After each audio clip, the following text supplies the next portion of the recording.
ರಾಜ್ಯದಲ್ಲಿ ಮುಂಗಾರು ಮಳೆ ಕೈಕೊಟ್ಟಿದೆ. ಮಳೆಯ ಕೊರತೆಯಿಂದ ರೈತರಲ್ಲಿ ಆತಂಕ ಹೆಚ್ಚಾಗಿದೆ.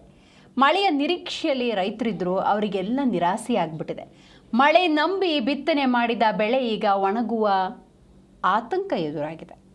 ಹೌದು, ಸಕಾಲಕ್ಕೆ ಮಳೆ ಬಂದಿಲ್ಲ ಅಂದರೆ ಯಾವುದೇ ಬೆಳೆ ಬೆಳೆಯುವುದು ಅಸಾಧ್ಯ.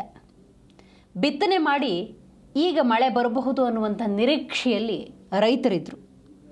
ಆದರೆ ಆ ನಿರೀಕ್ಷೆಯೇ ಹುಸಿಯಾಗ್ಬಿಟ್ಟಿದೆ. ಬಳ್ಳಾರಿ ಜಿಲ್ಲೆಯಲ್ಲಿ ಮಳೆಯಿಲ್ಲದೆ ಕೃಷಿ ಚಟುವಟಿಕೆಗೆ ಭಾರಿ ಹಿನ್ನಡೆಯಾಗಿದೆ. ನೋಡಿ, ಆ ಭೂಮಿ ಹೆಂಗೆ ಒಣಗೋಗಿದೆ ಅನ್ನೋದನ್ನು ನೋಡಿದ್ರೆ ಬಹಳ ನೋವಾಗುತ್ತೆ.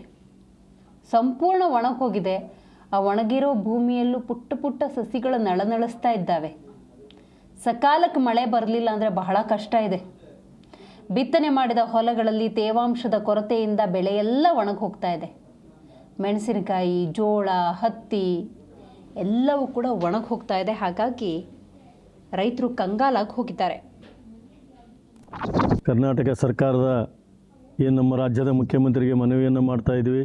ಎಲ್ಲ ಕರ್ನಾಟಕದ ರೈತರ ಪರವಾಗಿ ಇವತ್ತೇನು ಮುಂಗಾರಿ ಮಳೆ ಬಂತು, ಒಂದು ಸಲ ಬಂದಾಗ ಎಲ್ಲ ರೈತರು ಬಿತ್ತನೆ ಮಾಡಿದ್ವಿ. ಜೋಳ ಬಿತ್ತನೆ ಮಾಡಿದ್ವಿ, ಹತ್ತಿ ಬಿತ್ತನೆ ಮಾಡಿದ್ವಿ, ಮೆಣಸಿನಕಾಯಿ ಬಿತ್ತನೆ ಮಾಡಿದ್ವಿ, ಮತ್ತು ಗುರೆಳ್ಳು ಬಿತ್ತನೆ ಮಾಡಿದ್ವಿ. ಹಲವಾರು ಬೆಳೆಗಳನ್ನು ಬಿತ್ತನೆ ಮಾಡಿದ್ವಿ ರೈತರು.